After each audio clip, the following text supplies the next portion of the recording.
नमस्कार। आज देश की तमाम फटाफट खबरों में आपका स्वागत है। अब न्यूज़ के चैनल सच्चाई के लिए देखो, न्यूज़ के चैनल अच्छाई के लिए देखो, न्यूज़ के चैनल अपने बच्चों की बेरोजगारी के दूर करने के लिए देखो, न्यूज़ के चैनल बढ़ती हुई महंगाई को दूर करने के लिए देखो। वरना बुल्ली बाई ऐप्स, इसके बारे में एक बार विचार करें कि वो बच्चा जो 21 साल का है उसने बुल्ली बाई ऐप क्यों बनाई होगी, क्या उसके मन में किस प्रकार ये जहर भरा गया होगा। तो इसलिए आप अपने बच्चों को संभाल कर रखें, वरना बहुत देर होने में कोई देर नहीं लगेगी। तो बढ़ते हैं खबरों की ओर। खबरों के लिए आप हमारे चैनल को सब्सक्राइब कर सकते हैं। उत्तर प्रदेश की योगी आदित्यनाथ सरकार और बीजेपी को 24 घंटों के अंदर ही दूसरा झटका लगा है। स्वामी प्रसाद मौर्य के बाद योगी सरकार के एक और मंत्री और ओबीसी नेता दारा सिंह चौहान ने इस्तीफा दे दिया है। पिछले 24 घंटों में यानी कल से 6 नेता पार्टी छोड़ चुके हैं। दारा सिंह चौहान के समाजवादी पार्टी से जुड़ने की संभावना जताई जा रही है। राजनीतिक दृष्टि से देश के सबसे अहम राज्य यूपी में विधानसभा चुनाव के ठीक पहले बीजेपी के लिए बड़ा झटका माना जा रहा है। 2 दिनों में 2 मंत्री और 4 विधायक पार्टी छोड़ चुके हैं। राज्य में फिर से सत्ता हासिल करने के लिए योगी आदित्यनाथ के नेतृत्व वाली बीजेपी को इस बार अखिलेश यादव से कठिन चुनौती मिल रही है।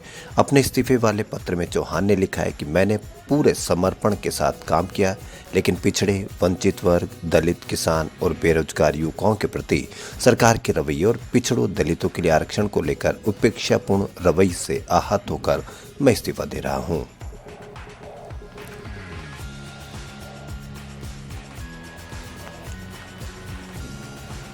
आम आदमी पार्टी के नेता और दिल्ली के सीएम अरविंद केजरीवाल ने पार्टी टिकट बेचे जाने के आरोपों पर प्रतिक्रिया दी है। उन्होंने कहा कि 1947 से लेकर आज तक की सबसे ईमानदार पार्टी आप है। हमने एक भी टिकट नहीं बेची। अगर कोई साबित कर दे कि टिकट बेची तो बेचने और खरीदने वाले को तुरंत पार्टी से निकाल दूंगा। यही नहीं, उनका जहन्नुम तक पीछा नहीं छोड़ूंगा। आजकल कीचड़ उछालने का फैशन है। कीचड़ हम पर उछाला जा रहा है। अगर किसी ने उलूल जुलूल आरोप लगाया तो उसको भी नहीं छोड़ेंगे। केजरीवाल ने कहा कि राज्यपाल साहब की बहुत इज्जत करता हूं। वे मेरे घर आए थे।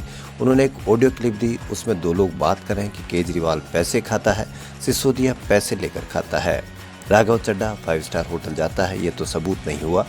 राज्यपाल साहब भोले आदमी हैं, उन्हें गुमराह किया जा रहा है।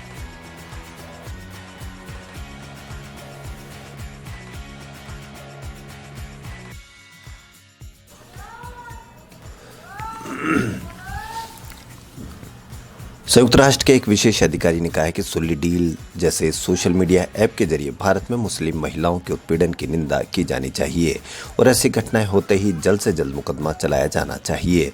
अल्पसंख्यक मामलों पर विश्व निकाय के विशेष अधिकारी डॉक्टर फर्नांड डे वार्नेज ने अपने एक ट्वीट में भारत में अल्पसंख्यकों के मुद्दे पर चिंता जताई और कहा कि भारत में सोशल मीडिया ऐप पर मुस्लिम महिलाओं का उत्पीड़न किया जा रहा है और उनकी बिक्री की जा रही है। वर्नेस ने मंगलवार को एक ट्वीट में कहा कि भारत में अल्पसंख्यक मुस्लिम महिलाओं को जाति घृणा से प्रेरित सामग्री के रूप में सुल्ली डील्स जैसे सोशल मीडिया ऐप पर उत्पीड़ित और बिक्री की जा रही है।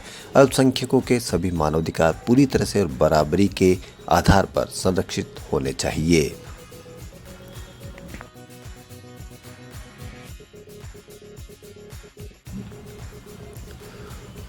हरिद्वार के धर्म संसद में मुस्लिमों के खिलाफ हेट स्पीच के मामले का सुप्रीम कोर्ट परीक्षण करेगा। सुप्रीम कोर्ट ने मामले पर सुनवाई करते हुए बुधवार को उत्तराखंड सरकार को नोटिस जारी कर जवाब मांगा है। उत्तराखंड सरकार से 10 दिन में जवाब देने को कहा गया है। साथ ही कोर्ट ने केंद्र और दिल्ली पुलिस को भी नोटिस दिया है।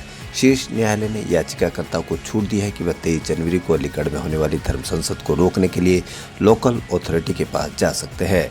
पटना हाईकोर्ट के पूर्व जज जस्टिस अंजना प्रकाश और पत्रकार कुर्बान अली की याचिका पर सुप्रीम कोर्ट में बुधवार को सुनवाई हुई।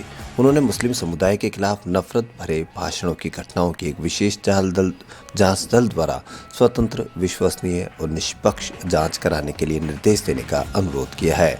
बता दें कि उत्तराखंड के हरिद्वार में आयोजित धर्म संसद में हिंदू साधुओं और अन्य नेताओं ने मुस्लिमों के खिलाफ हथियार उठाने और उनके कथित नरसंहार का आह्वान किया था।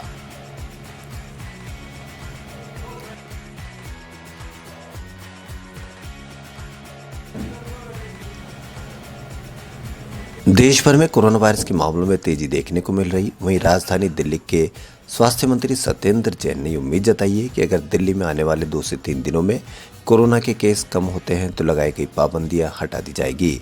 जैन ने बुधवार को कहा कि राष्ट्रीय राजधानी में कोरोना वायरस के मामले स्थिर हो गए हैं और जल्दी संक्रमण कम होने की संभावना है। उन्होंने कहा कि शहर में बुधवार को लगभग 25,000 मामले सामने आने की संभावना है। हालांकि सकारात्मक दर से यह निर्धारित नहीं किया जा सकता है कि मामले चरम पर है या नहीं।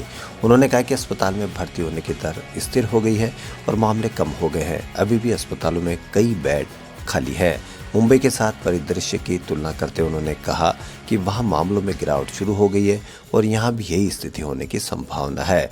उन्होंने यह भी आश्वासन दिया कि अगर 2-3 दिनों में मामले कम होते हैं तो प्रतिबंध हटा दिए जाएंगे।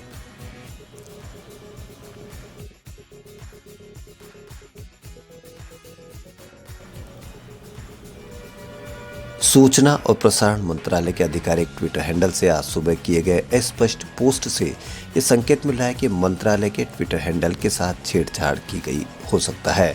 टेस्ला के मालिक एलोन मस्क के बारे में किए गए सभी पोस्ट दिखाई देने के महज आधे घंटे बाद गायब हो गए। हैक किए गए एक ट्वीट में कहा कि great job new year event. इतना ही नहीं, मंत्रालय के हैंडल से एलोन मस्क के वेरीफाइड हैंडल के एक पोस्ट को रीट्वीट भी किया गया जिसमें कैलिफोर्निया में शोर कर कदम की आलोचना की गई है।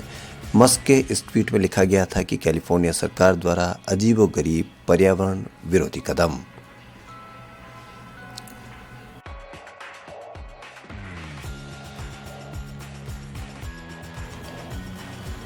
भारत और साउथ अफ्रीका के बीच जारी तीसरे टेस्ट के दूसरे दिन लंच तक अफ्रीका ने 3 विकेट खोकर 100 रन बना लिए। केगन पीटरसन 40 और रेसी वॉन डेर टुसेन 17 रन पर आबाद है। दोनों के बीच 55 रनों की साझेदारी हो चुकी है। इससे पहले दूसरे दिन की शुरुआत अफ्रीकी टीम के लिए अच्छी नहीं रही।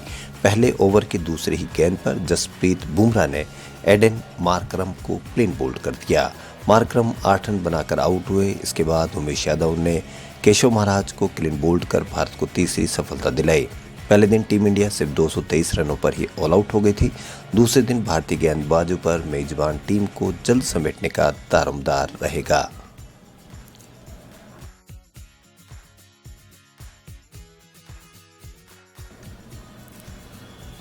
एक्टर अक्षय कुमार और इमरान हाशमी की अपकमिंग फिल्म सेल्फी का टीजर रिलीज कर दिया गया है। अक्षय ने खुद सोशल मीडिया पर फिल्म का टीजर फैंस के साथ शेयर किया है। टीजर के कैप्शन में उन्होंने लिखा है कि पेश है सेल्फी, एक ऐसा सफर जो आपको भरपूर मनोरंजन, हंसी और भावनाओं की ओर ले जाएगा।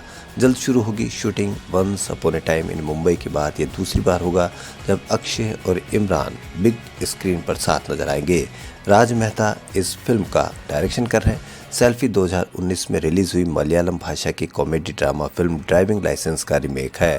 फिल्म का निर्माण करण जौहर के धर्मा प्रोडक्शन के द्वारा किया जा रहा है। खबरों फिलहाल इतना ही। यदि आपको हमारा चैनल पसंद आए तो लाइक, सब्सक्राइब और शेयर अवश्य करें। धन्यवाद।